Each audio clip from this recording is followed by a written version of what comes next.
Bonjour à toutes et à tous, je me présente, je m'appelle Claude Semet, je suis physicien, professeur à l'Université de Mons où j'enseigne notamment la mécanique quantique.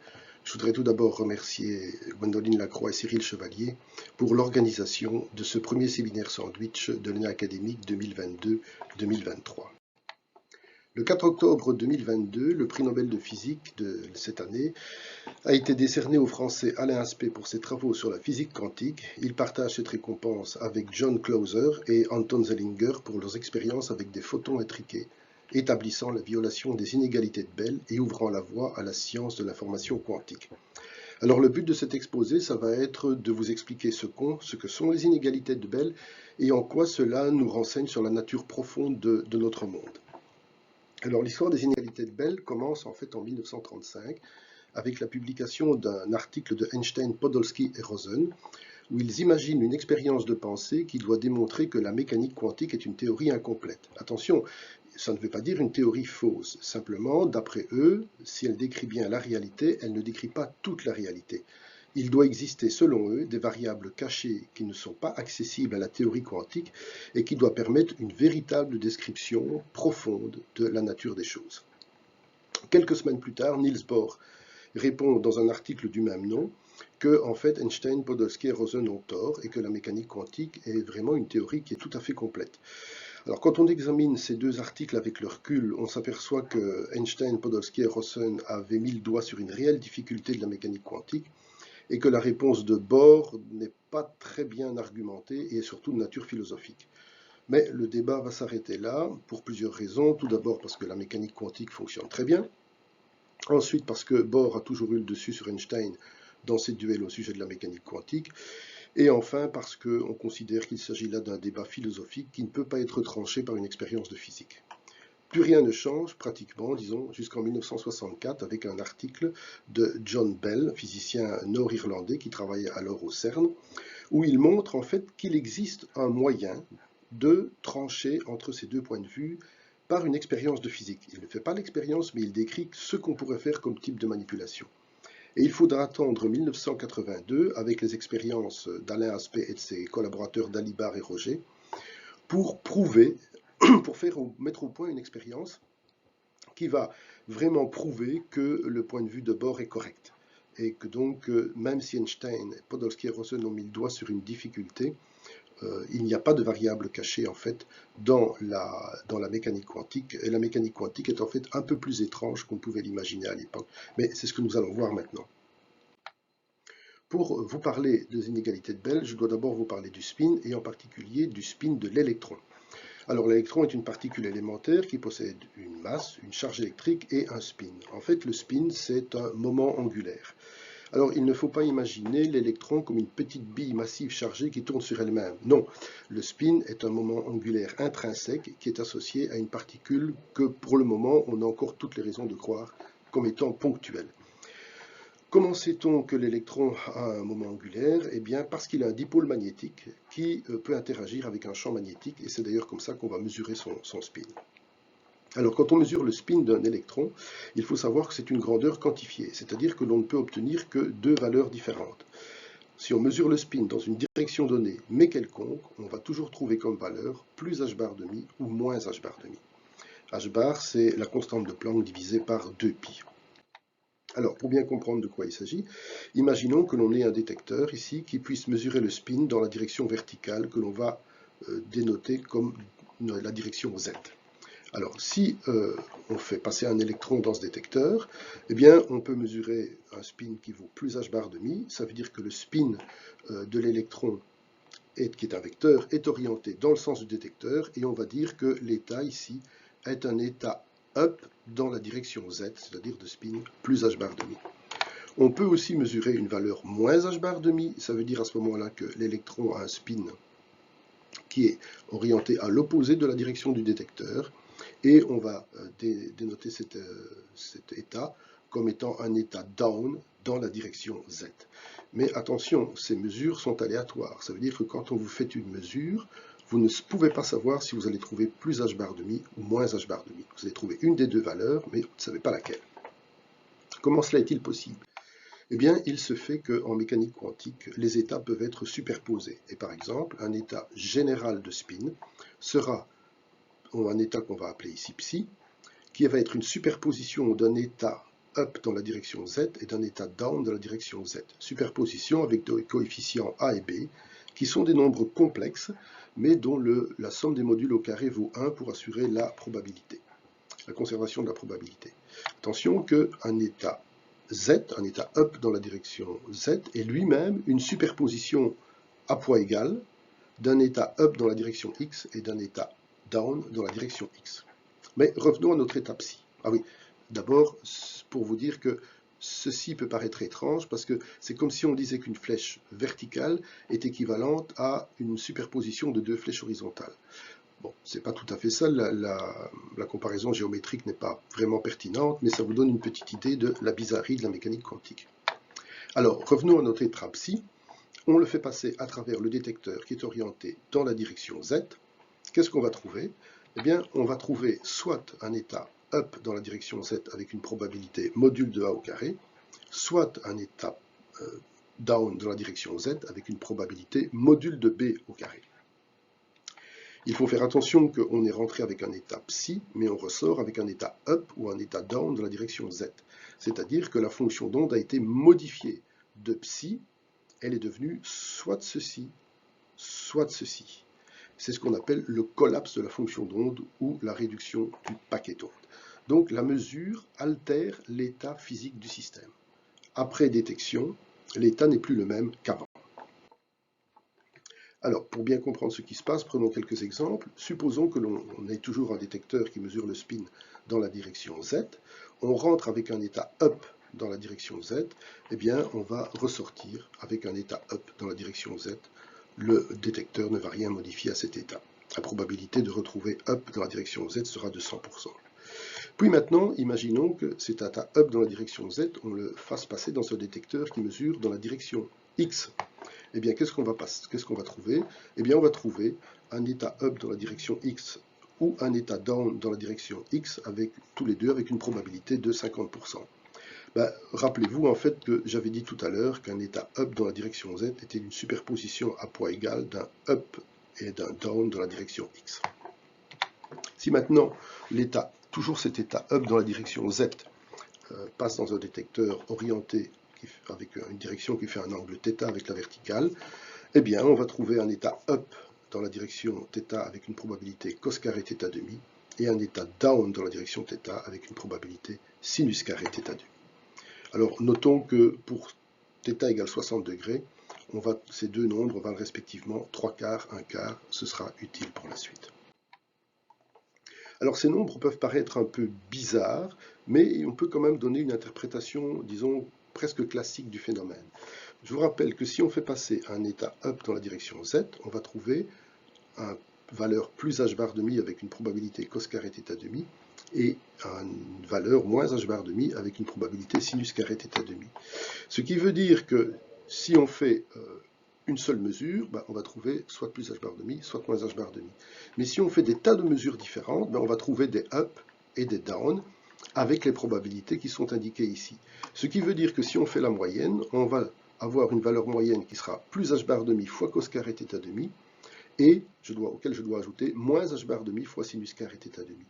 Ce qui nous fait h bar demi fois cos carré θ demi moins sin carré θ demi, donc h bar demi cos θ. Petite formule de trigonométrie. Et ça, ce n'est pas complètement anormal, puisque vous voyez que c'est comme si je prenais mon état orienté dans la direction z et que je le projetais dans la direction θ. Si on part de h bar demi, on va bien trouver h bar demi cos θ. Donc vous voyez qu'il y a quand même des rapports entre les formules quantiques et, disons, certains résultats de type classique. Ce n'est pas étonnant, n'oublions pas que notre monde classique émerge du monde quantique. Alors, mais la superposition d'états permet des choses tout à fait extraordinaires, et notamment ce qu'on appelle l'intrication. Alors, considérons maintenant un système de deux électrons qui sont dans un état de spin total 0. Dans ce cas-là, la mécanique quantique nous dit que la fonction d'onde psi est une superposition d'un état up dans la direction z pour le premier électron multiplié en quelque sorte par un état down dans la direction Z pour le deuxième électron, et cet état-ci se mélange avec un état down pour le premier électron et d'un état up pour le deuxième électron. Alors, ce qui veut dire que, essayons de faire maintenant, on appelle ça un état intriqué. Essayons maintenant de faire une mesure sur chacune des deux particules. On va partir de notre état de spin 0. Les deux électrons vont se séparer, mais ils vont toujours rester dans un état de spin 0. Et chacun d'eux, disons le premier va être détecté à gauche et le deuxième va être détecté à droite, tous les deux par des détecteurs orientés dans la même direction Z. Eh bien, qu'est-ce qu'on va trouver? Eh bien, supposons que dans le détecteur de gauche, on trouve un état down. À ce moment-là, qu'est-ce qui se passe? Eh bien, la fonction d'onde psi va collapser pour se transformer en cette fonction d'onde psi, où vous avez un premier électron, qui est le premier électron qui est dans l'état down. Mais si vous examinez la fonction de départ, si votre premier électron est dans l'état down, alors ça veut dire que la mesure a collapsé l'état psi dans cet état-ci. Vous voyez?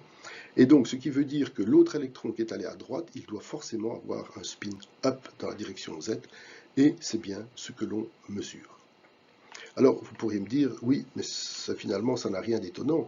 On peut très bien imaginer qu'au moment où les deux électrons se séparent, celui qui va à gauche emporte un spin down, celui qui va à droite emporte un spin up. Et le tour est joué, il n'y a pas de mystère à cela. Bien, non, ce n'est pas du tout ce qui se passe, parce que la mécanique quantique vous dit que vous n'avez pas d'état déterminé tant que vous ne faites pas la mesure. C'est-à-dire que lorsque les deux électrons sont en vol chacun vers leur détecteur, il est impossible de préciser quel est le spin de celui qui va à gauche, quel est le spin de celui qui va à droite. Il faut faire la mesure pour le savoir. De toute façon, cette image où les deux électrons auraient leur spin déjà déterminé dès qu'ils se séparent ne peut pas fonctionner. Alors, examinons ce qui se passe si on refait la même manip, mais cette fois-ci en envoyant vers des détecteurs qui sont orientés dans la direction X. Qu'est-ce qui va se passer? Imaginons que l'électron qui va à gauche est détecté par celui-ci. Bien, qu'est-ce qui va se passer? Je l'ai dit tout à l'heure, vous avez 50% d'avoir un état up dans la direction X, 50% de chance d'avoir un état down dans la direction X. Mais la même chose se produit de l'autre côté. Donc, ce qui fait qu'au total, vous avez 4 possibilités de mesure. Soit 2 up, soit 2 down, soit un up ou un down d'un côté ou de l'autre. Et le problème, c'est que les deux états que j'entoure ici, ce sont des états de spin 1. Or, on était parti d'un état de spin 0. Et ces états donc, sont prédits par cette situation-là, mais ils ne peuvent pas exister, sinon j'aurais non-conservation du moment angulaire, ce qui n'est pas permis. Donc ça veut dire que cette configuration, cette situation que j'ai imaginée, n'est pas possible en mécanique quantique. Alors, qu'est-ce qui se passe si on fait maintenant la manip avec des détecteurs orientés différemment de la direction Z? Alors, reprenons tout d'abord le premier cas qu'on a regardé. On envoie nos deux détecteurs, l'un vers un détecteur à gauche, l'autre vers un détecteur à droite, tous les deux orientés dans la direction Z. Eh bien, si on trouve un down à gauche, on va forcément trouver un up à droite, et le contraire. Si maintenant, on met les deux détecteurs, mais dans la direction X, eh bien, si on trouve un up à gauche, on va trouver un down à droite, toujours dans la direction X. Si on avait trouvé ici un down, on aurait trouvé un up ici. Et on peut prendre une direction quelconque θ. Si on trouve par exemple un up à droite, on va trouver un down à gauche. Ce qui veut dire que si on refait comme ça toute une série de manips, eh bien l'observateur qui va manipuler le détecteur de gauche, il va observer une série de plus et de moins qui sont a priori complètement aléatoires. Même chose pour l'observateur qui manipule le détecteur à droite. Ce qui va être troublant, c'est que quand ils vont comparer leurs mesures, ils vont trouver une parfaite anticorrélation. Quand à gauche on trouve un moins, à droite on trouve un plus. Quand à gauche on trouve un plus, à droite on trouve un moins. Et ce sera une anticorrélation absolument parfaite. Et ça, c'est troublant. Pourquoi? Eh bien, parce que les deux mesures peuvent être faites quasi simultanément, alors que la distance entre les deux détecteurs est arbitrairement grande. Cette intrication ne faiblit pas avec la distance, elle est absolument indépendante de la distance à laquelle se trouvent les deux électrons tant qu'on ne fait pas de mesure dessus. Donc ça, c'est assez troublant, parce qu'il y a a priori deux possibilités pour que l'anticorrélation soit toujours parfaite. Alors, la première hypothèse qu'avait propose Einstein, c'est qu'il y a une espèce de transmission d'informations quasi instantanée, en tout cas à une vitesse qui est plus rapide que la vitesse de la lumière. En effet, imaginons que la première mesure se fasse sur le détecteur de gauche, eh bien, on va trouver un spin down, eh bien, il pensait qu'il fallait qu'une information transite à grande vitesse, voire quasi instantanément, pour informer qu'une mesure, en quelque sorte, une mesure de spin down avait été faite, et qu'il faut donc que l'autre électron soit mesuré dans un état up. Et évidemment, une transmission d'informations plus rapide que la lumière, autant vous dire que ça ne plaisait pas beaucoup à Einstein. Donc, ce que pensait Einstein, c'est qu'il y avait ce que l'on appelle des variables cachées, c'est-à-dire qu'au moment où les deux électrons se séparent, ils partagent une information qui va leur permettre de savoir comment être mesurés en quelque sorte, à gauche ou à droite, de manière à assurer une anticorrélation absolument parfaite. Et ces variables, eh bien, elles ne sont pas prédites par la mécanique quantique, donc il appelait ça des variables cachées, et c'est ce qui lui faisait dire que la mécanique était une théorie incomplète, parce qu'elle ne nous disait pas tout ce qu'il y avait à savoir sur le système quantique. Alors, ces théories de variables cachées vont être étudiées pendant quelques années par toute une série de personnes, sans trouver vraiment quelque chose de très concluant. Et de toute façon, beaucoup de gens pensaient que c'était un débat essentiellement philosophique, puisqu'il n'y avait pas moyen de faire la différence entre les deux points de vue par une expérience. Jusqu'au jour où est venu John Bell avec son idée.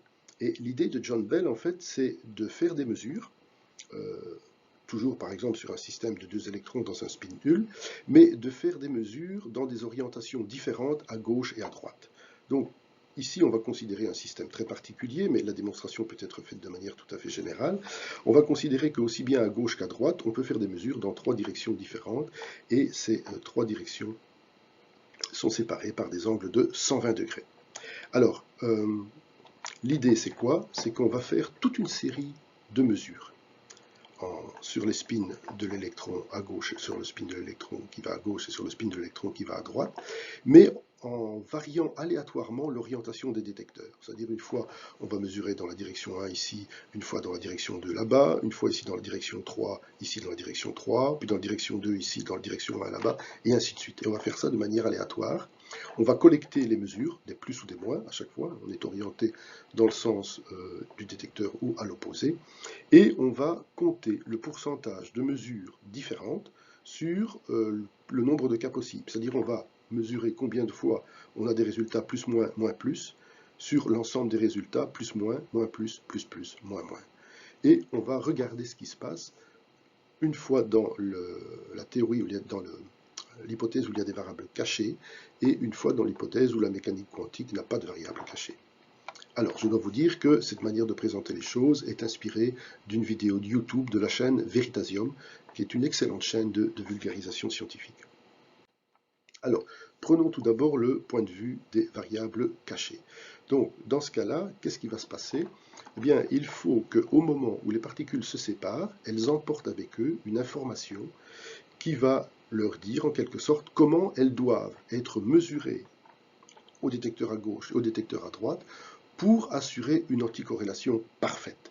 C'est-à-dire que si à gauche on va mesurer un spin up dans une direction Z, on doit mesurer à droite un spin down dans la direction Z. Alors pour ça, il y a plusieurs cas possibles. On peut imaginer tout d'abord que, par exemple, la particule de gauche, en quelque sorte, décide qu'elle va toujours être mesurée, quelle que soit une des trois directions choisies, dans un état de spin down. Ça veut dire que la particule à droite doit toujours être mesurée dans un état de spin up, de manière à assurer toujours cette anticorrélation parfaite dans une direction déterminée. Une autre possibilité, c'est que, par exemple, la particule de gauche soit dans un état de spin down pour deux directions et dans un état de spin up pour une troisième direction. Vous imaginez bien comment devra réagir la particule à droite pour assurer l'anticorrélation parfaite. Alors, examinons ce qui se passe pour le plan A. Alors, imaginons que l'électron à gauche est mesuré dans un état de spin down par le détecteur numéro 1.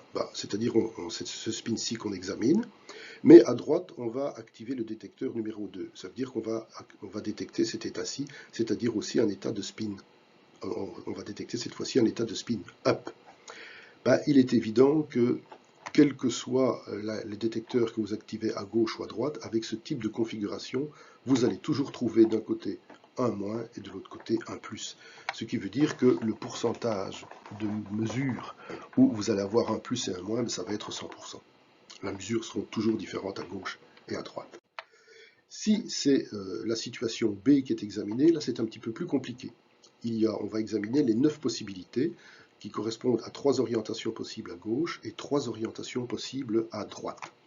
Alors examinons chacun des 9 cas. 3 premières configurations, on suppose qu'on active à gauche le détecteur numéro 1, c'est-à-dire on va toujours détecter un état de spin down. Tandis qu'à droite, on va successivement activer le détecteur numéro 1, le détecteur numéro 2 et le détecteur numéro 3. Alors, si on active le détecteur numéro 1, on va aller chercher un état de spin up. Donc, on va avoir la combinaison moins plus, ceci. Deuxième possibilité, on va activer à droite le détecteur numéro 2. On va avoir un état de spin down. Donc, on va avoir moins, moins. Et troisième possibilité, on va activer le détecteur numéro 3. On va aller rechercher cet état-ci. Donc, on va aussi avoir un spin. On va cette fois-ci avoir un état de spin up. Donc, on aura moins plus. Examinons rapidement les 3 autres possibilités. Cette fois-ci, à gauche, on a un état de spin up, puisqu'on active le détecteur numéro 2. Et si on active successivement le détecteur 1, 2, 3, on va avoir ici un état de spin up, un état de spin down, un état de spin up. Donc on va avoir plus, plus, plus, moins, plus, plus. 3 dernières possibilités. On regarde le détecteur de type 3 à gauche, donc on aura à chaque fois un état de spin down.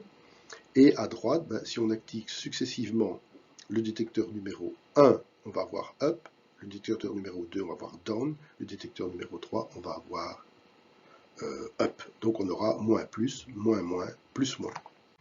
Collectons tous les résultats de cette situation B. Voici les 9 cas, je les ai repris, et on remarque qu'il y a dans 5 cas sur 9 une mesure différente, plus moins ou moins plus. Donc là, pourcentage de cas différents, c'est 5 sur 9. Alors, reprenons ce que l'on obtient avec les variables cachées. Si on a la situation A, on est différent dans 100% des cas. Et si on a la situation B, on a un pourcentage de mesures différentes dans 5 cas sur 9. Alors, vous pouvez regarder, tous les autres cas sont équivalents à ces 2 situations. Ce qui veut dire que, globalement, le pourcentage de cas où j'aurai des mesures différentes, ce sera supérieur ou égal à 5 sur 9. Et 5 sur 9, ça fait un peu plus que 1,5, évidemment. Alors, regardons maintenant ce qui se passe si on considère que la mécanique quantique fonctionne normalement, sans variable cachée. Dans ce cas-là, qu'est-ce qui se passe? Il suffit d'examiner 3 cas pour se rendre compte de la situation. Alors, supposons que ici, à gauche, on mesure un état de spin up dans la direction Z. Eh bien, à droite, la mécanique quantique nous dit qu'on doit mesurer un état de spin down dans la direction Z. Alors, activons tout d'abord le détecteur numéro 1. Qu'est-ce qu'on va trouver? On va trouver évidemment un état de spin down dans la direction Z. C'est-à-dire que la mesure, ce sera plus-moins. Donc, le pourcentage, ici, on n'aura pas de mesure identique possible. Ici, maintenant, si on active le détecteur numéro 2, je vous rappelle qu'on doit trouver un état de spin down de la direction Z. Mais cet état de spin down dans la direction Z, il fait un angle de 60 degrés avec le détecteur dans lequel il est mesuré. C'est-à-dire qu'on va trouver une situation, un état de spin up dans 3 quarts des cas. Donc on va avoir plus, plus, le pourcentage d'état plus, plus, ce sera 3 quarts des cas si on répète cette expérience un grand nombre de fois. Et puis maintenant, on active le détecteur numéro 3. On doit toujours obtenir un état de spin down de la direction Z, mais cette direction fait un angle de 60 degrés avec la direction du détecteur, c'est-à-dire qu'on va encore avoir une probabilité de 3 quarts d'avoir un état de spin up. Donc, si on reprend la situation, dans le premier cas, le pourcentage de cas différents, c'était 1.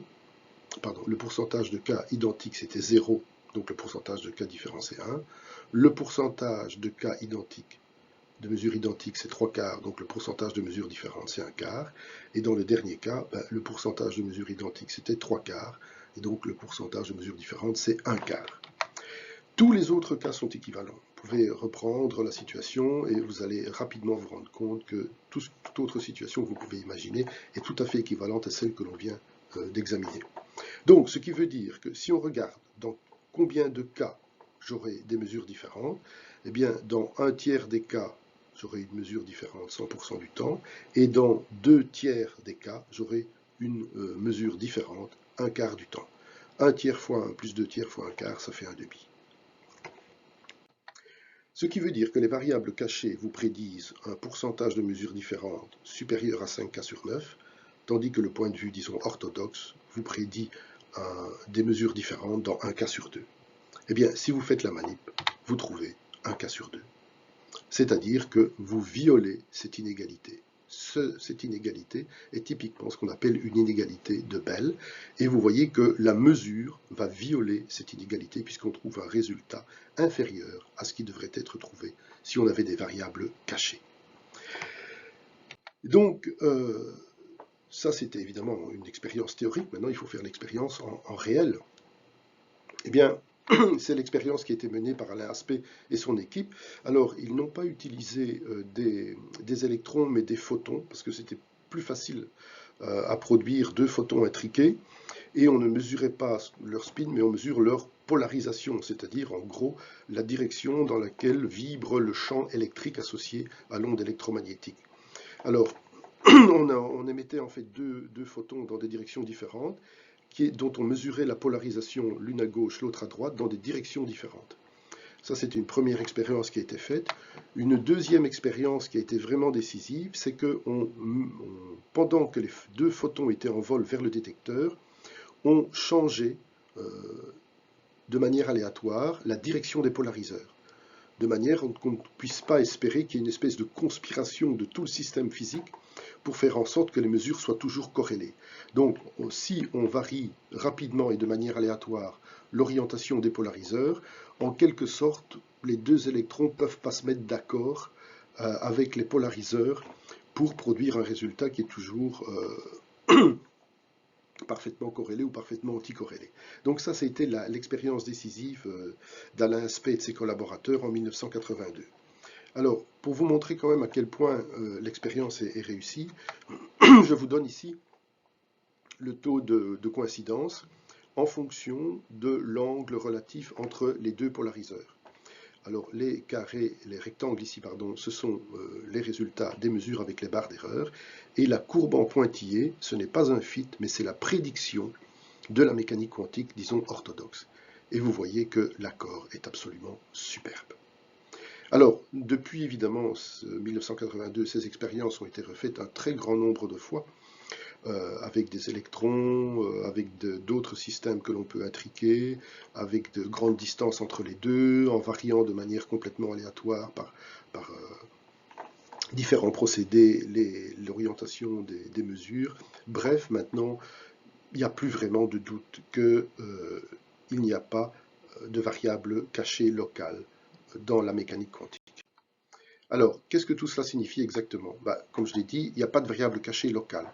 Variable cachée locale, ça veut dire que les 2 systèmes, en quelque sorte, se mettent d'accord avant de se séparer avec des données qui nous sont cachées, qui ne sont pas accessibles à la mécanique quantique. Ça, les expériences ont prouvé que les inégalités de Bell étaient toujours violées dans tous les cas où ça doit se produire, et donc les variables cachées locales, ce n'est pas possible. C'est réfuté par l'expérience. Ça veut dire aussi que la nature est fondamentalement non locale, puisque quand vous faites la mesure sur une partie d'un système intriqué, automatiquement vous déterminez ce qui doit se passer sur l'autre partie du système intriqué, quelle que soit la distance entre ces 2 systèmes.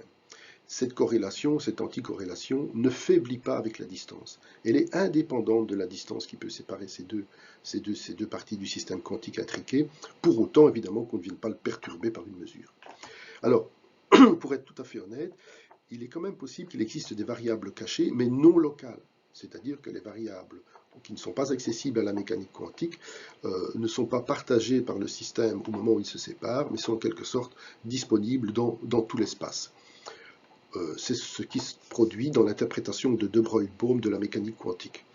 Alors, il n'est pas possible de trancher si cette interprétation est meilleure que l'interprétation orthodoxe, mais de toute façon, elle est aussi fondamentalement non locale.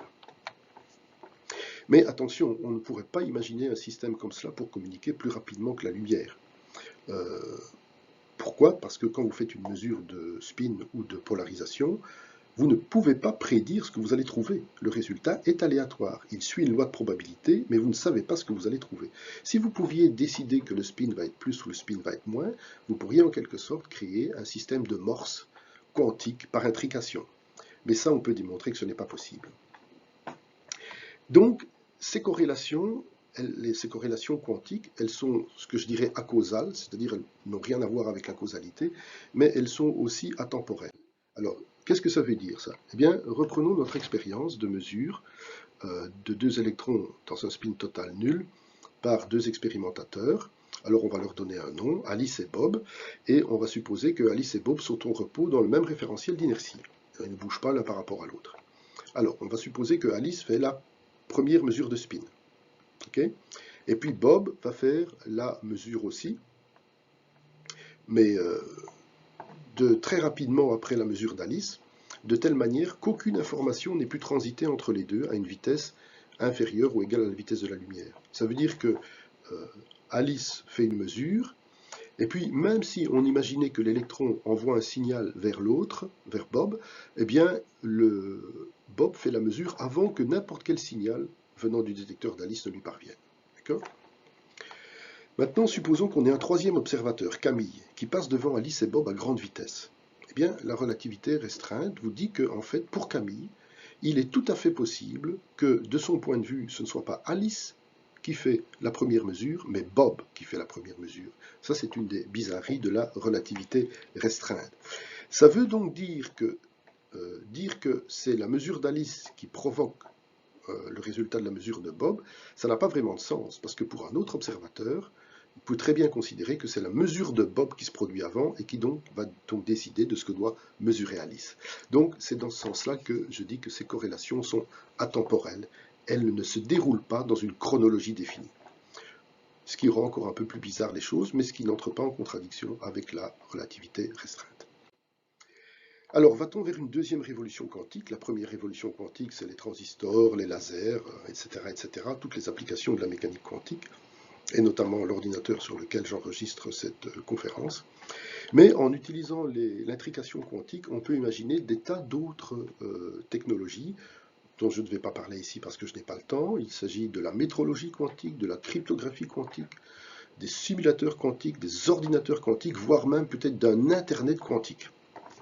Alors il faut savoir qu'on peut déjà faire des mesures de métrologie quantique très fines de la gravitation grâce à des systèmes intriqués, et qu'il y a déjà quelques ordinateurs quantiques qui fonctionnent, bien qu'ils soient pour le moment extrêmement imparfaits.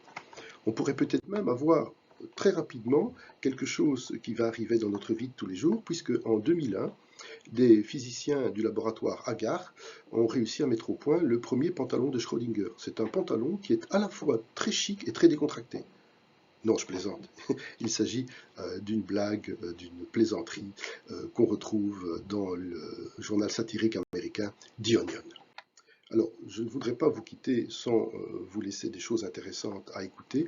Je vous conseille, si vous voulez en apprendre plus sur l'intrication, d'aller regarder la chaîne YouTube Science Étonnante, qui est une excellente chaîne de vulgarisation scientifique en français. Il y a une très très bonne vidéo sur ce dont je viens de parler, les inégalités de Bell, qui sont présentées d'une autre manière que celle que je viens de présenter, mais qui est aussi extrêmement intéressante. Il y a aussi une très longue interview d'Alain Aspect sur cette intrication quantique, interview qui a été faite bien avant l'annonce de son prix Nobel.